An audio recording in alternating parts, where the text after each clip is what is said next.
Today we're going to talk about the power of the loss leader.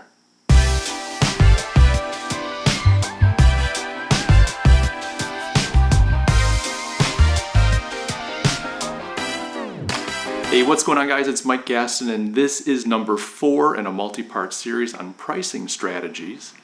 We're going to talk about the loss leader today. Have you heard about a loss leader? If you've done any shopping at a supermarket or a department store, you know what a loss leader is. It's something that they offer to get you in the door. It's usually something that they sell at their cost or maybe even at a bit of a loss. But it's to get you to come in the door. They advertise this thing, you're like, oh my gosh, I can't believe they're selling milk for $1 a gallon. You fire up the grocery getter, you blow into the parking lot because you got to get that milk. And they know that once you're in the door, you're going to buy some other stuff. And so once you go get the milk, which is usually in the back of the store, you kind of stop on your way and pick up bananas and get some bread. And you know what? I'm really hankering for some chocolate chip cookies.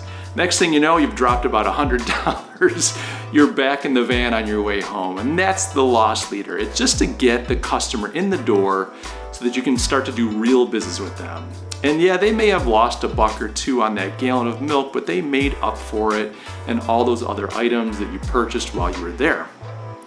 And so for service-based businesses, the loss leader can be a very powerful tool. So if you're the kind of professional that offers some type of service like graphic design or accounting or photography or digital marketing or any of those things, you're looking for ways to get your customers in the door. And what I often see with these kinds of service-based professionals is they'll give that initial work away for free. And in their mind, that's kind of the loss leader. It's like, well, I'm going to do some of this work. I'll throw a little bit of my thinking out there. I want to show them how good I am. I want to convince them that they should work with me. And so I'm going to give them some initial concepts for free, or I'll sit down and do a consult, but I'll give them some work product out of that consult. And I'll do that hoping that they'll then hire me. Well, the problem with that approach is twofold. First of all, as I always say, you only have so much time, and your time is really what's valuable. When you give that time away, you can't get it back, you can't charge for it. But that's kind of the minor issue. In this instance, the biggest issue is you are conditioning your clients and customers to devalue your work. If you're willing to give away your thinking for free at the very beginning, where are you going from there? How are you going to get the customer to believe that you're worth a lot of money down the road? I found often when we ran our agency, if someone hired us initially to do business cards for them, right? Hey, we need some business cards designed and reprinted or whatever. Okay, so we update some phone numbers, maybe change a title, we do a run. I don't know, it's a $500 job, let's say. It's very hard for that client to think of us for $20,000, $30,000, and $50,000 work. In their mind, we're that little quick print shop that did quick and cheap business cards for them. Meanwhile, we're an agency. We do communication design and graphic design and packaging for Fortune 500 companies. But in their mind, we're that little shop that gets stuff turned around quickly. And that's what happens to you when you give your work away for free to try to get your foot in the door. Well, this is where the loss leader comes in. A really great tactic in working with a new client is to say, look, I need to understand the lay of the land. I want to do an audit. So you're telling me that you're having problem increasing your sales. You want me to come in and help you rebrand the company. That sounds good, and we've had some discussions, but I think before we jump into that, I'd like to do an assessment. It's not expensive. It lets me get under the hood and really get the lay of the land. And the things that I learned from this assessment will inform the branding project if we indeed go forward on that. And essentially what you're doing is some kind of audit. Digital marketing companies do this all the time. In digital marketing, they look at your social media exposure. They're looking at your Google pay-per-click ads. They're looking at your organic search traffic. They might be looking at some of your competitors and keywords that they're ranking for. And they're going through your digital marketing and assessing where you are now. And they do a gap analysis. So where are you now? Where do you want to be down the road? And what are the things that need to be addressed to get you there? And often we'll charge somewhere from $1,500 to $5,000 for that audit. They're not making money on that, but they're getting their foot in the door. They're doing some thinking. They're demonstrating to you their expertise. And at the same time, they're making some of their money back, but they're establishing the fact that their time is worth money. Their time is worth something, and they don't give it away for free. And they don't say, well, gee, usually I charge $5,000, but for you, I'll do it for free. Now, maybe if they're working for a not-for-profit or they've got some pro bono project, but that's not what we're talking about here. They don't let their clients, their paying clients, get something for free. Now, that isn't to be stingy, but that's to help establish the nature and the value of the relationship, that I'm going to come and solve problems for you.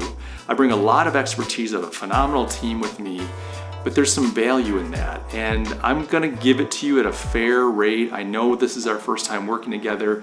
I'm not going to ask for a ton of money, but I'm going to ask for something, enough that you know that it's a bit of a commitment. And the second thing that does, so initially that helps offset the cost and it establishes the value of your work. That's the first thing. But the second thing that does is it kind of breaks through that initial reluctancy to engage a large project. So when you're brought in to do a branding project, that could be a $10,000, $15,000, $20,000 job. The client's really nervous about making this call. I've never worked with you before. You seem really good. Doing that kind of loss leader project allows you to kind of give them exposure to you, how you work, how you think, to make them feel more comfortable about hiring you for larger work down the road.